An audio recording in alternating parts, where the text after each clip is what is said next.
बांग्लादेश में जो कुछ भी हुआ है उसको लेकर पड़ोसी देश के नाते चिंता होना, मैं इसको समझ सकता हूं। खास करके 140 करोड़ देशवासियों की चिंता कि वहां हिंदू, वहां के अल्पसंख्यक, उस समुदाय की सुरक्षा सुनिश्चित हो। प्राइम मिनिस्टर ने जो बांग्लादेश को धमकी दी है, धमकी ही दी है, इनफैक्ट कोई प्यार से नहीं बोला है, धमकी दी है कि भैया वहां हिंदुओं के साथ कुछ गलत हुआ तो हम यहाँ बैठे हैं। हम पाकिस्तान में सर्जिकल स्ट्राइक की है, हमने पाकिस्तान के अंदर घुस के मारा है 2016 में और 2019 में। बांग्लादेश के हवाले से इंडिया कहता है कि 140 करोड़ जो लोग हैं वो इंडिया के हिंदूज के हवाले से वरिड है। तो अगले बंदे के दिमाग में साइकोलॉजिकल चीज डाली जाती है। जो जुल्म किए हैं उसके बदले आपको परेशान होना पड़ेगा। दवाइयों के लिए आप तरसेंगे, तेल के लिए तरसेंगे, अभी बहुत ज्यादा और दिक्कतें होनी है। ये जुल्म आपकी सोची समझी रणनीति का हिस्सा था। मैं रेडिकल मुसलमानों की बात कर रहा हूं। सारी दुनिया में इंडिया वीक मनाया जाता है, सारी दुनिया में। इंडिया में कोई जर्मनी वीक और यूएस वीक और ये नहीं बनता, लेकिन मॉस्को में, जर्मनी में दुनिया भारत के सेलिब्रेशन को, भारत के सिविलाइजेशन को सेलिब्रेट कर। आज आजादी के दिन हमें ये प्रण लेना है, आज आजादी के दिन हमें ये कसम खानी है कि will be Indians, you know, worth dying for, worth fighting for. Bharat पर मिटने के लिए हजारों लोगों ने तलवारों पे अपनी सर वार दिया, मगर अपना धर्म नहीं छोड़ा, अपनी पहचान नहीं छोड़ी, इस मिट्टी से अपना नाता नहीं तोड़ा। तो हम उन्हीं लोगों में से हैं, हम उन्हीं के वंशज हैं।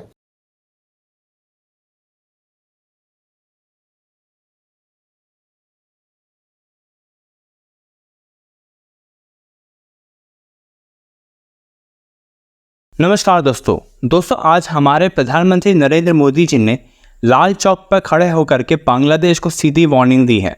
उन्होंने कहा है कि भारत इस वक्त बांग्लादेश में हो रहे हिंदुओं पर अत्याचार को काफ़ी गौर से देख रहा है और भारत के 140 करोड़ की जनता बांग्लादेश के हिंदुओं के बारे में चिंतित है और हर एक भारतवासी बांग्लादेश में रह रहे हिंदुओं की जान की रक्षा के लिए अपनी जान भी लगा सकते हैं। इसके साथ साथ मोदी जी ने इनडायरेक्टली बांग्लादेश को ये भी वार्निंग दी है कि अगर बांग्लादेश की सरकार और बांग्लादेश की आर्मी हिंदुओं पे हो रहे अत्याचार को रोकती नहीं है तो भारत बांग्लादेश को सबक सिखाने के लिए एयर स्ट्राइक भी कर सकता है। इसके बाद बांग्लादेश के साथ साथ पाकिस्तान में भी हड़कंप मच गया है, क्योंकि पाकिस्तान जानता है भारत किस तरह से एयर स्ट्राइक करते हुए पाकिस्तान के रेडिकल इस्लामिस्ट और टेररिस्ट को मार गिराया था।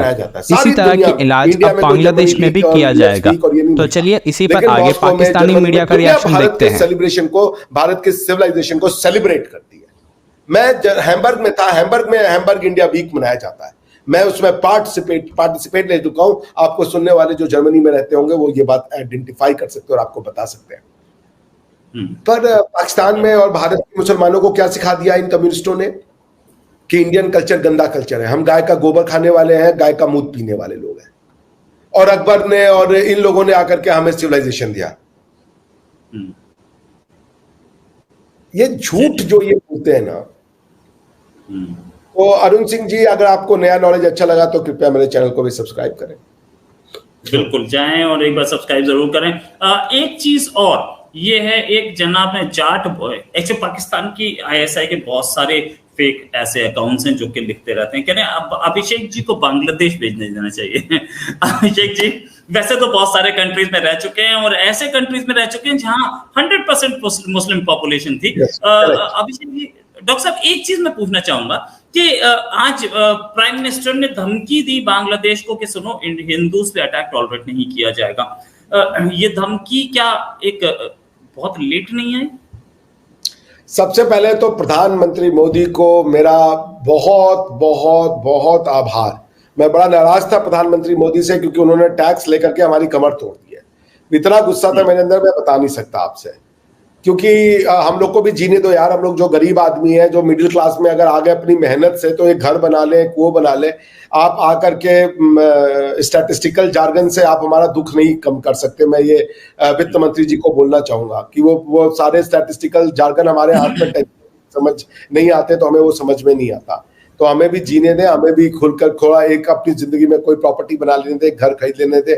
खैर, प्रधानमंत्री मोदी जी के लिए मेरे दिल में जो भावना, जो प्यार है, जो रिस्पेक्ट है, वो हमेशा बढ़ता ही है। आज उन्होंने लाल किले की प्राचीर पे खड़े होकर कह दिया कि भाई हिंदुओं पे ये जो अत्याचार हो रहा है ये बंद करो। ये शब्द बोलने का ना, ये जो शब्द बोलने की जो करेज चाहिए था वो छिपा दिया गया था, इस देश से उसको दबा दिया गया था। हिंदुइज्म की बात करना यहां बिगेटरी मानी जाती है या कम्युनलिज्म माना जाता है। यहाँ पे रिलीजन के, एक रिलीजन के, एक समुदाय के लोगों को हक है कि वो इंडियन गॉड और गॉडेसेस और इसको जो है वो बुरा भला और ये सब बता सके, लेकिन आप एक कंपैरेटिव स्टडी एक हिंदू कर ही नहीं सकता था। तो पॉइंट ये है कि ये उस देश में जहां हिंदुओं के साथ नरसंहार हुआ, उस देश में जहां हिंदुओं के साथ जो है वो इंक्विजिशंस हुए, लेकिन इन्होंने थ्रू द नॉलेज सारा कुछ इन्होंने जो है ना वो पेंट करके अलग रख दिया।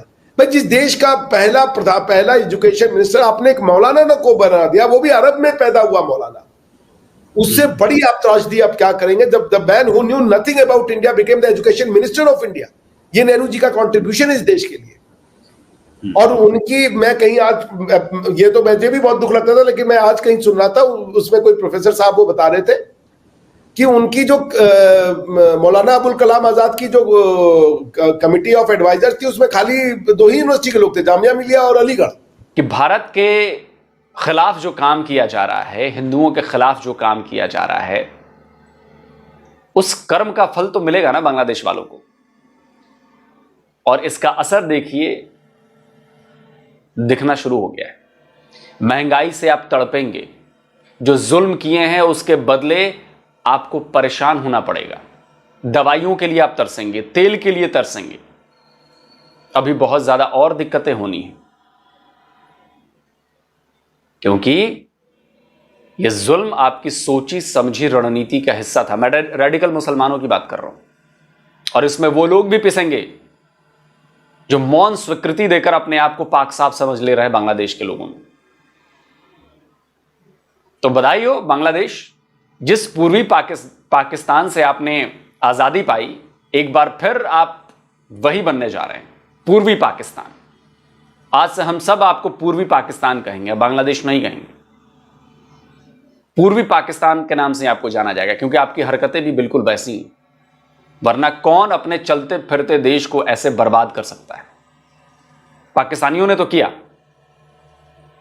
तो आप भी तो उसी का हिस्सा थे, आपने भी कर दिया। नरेंद्र मोदी कोशिश कर रहे हैं इंडियन ओलंपिक्स की 2036 में। मैंने आपको थोड़े दिन पहले कहा था, मैंने आपको कहा था कि 2036 की इंडिया कोशिश करेगा। उसकी वजह क्या है? उसकी वजह क्या है? कनेक्शंस। उसकी वजह क्या है? पैसा। उसकी वजह क्या है? पीआर। उसकी वजह क्या है? एम्बिशन है उनके अंदर भैया। वो नीता अंबानी जो उन्होंने उसको लगाया हुआ है, आप क्या समझते हैं? एम लगाया हुआ है।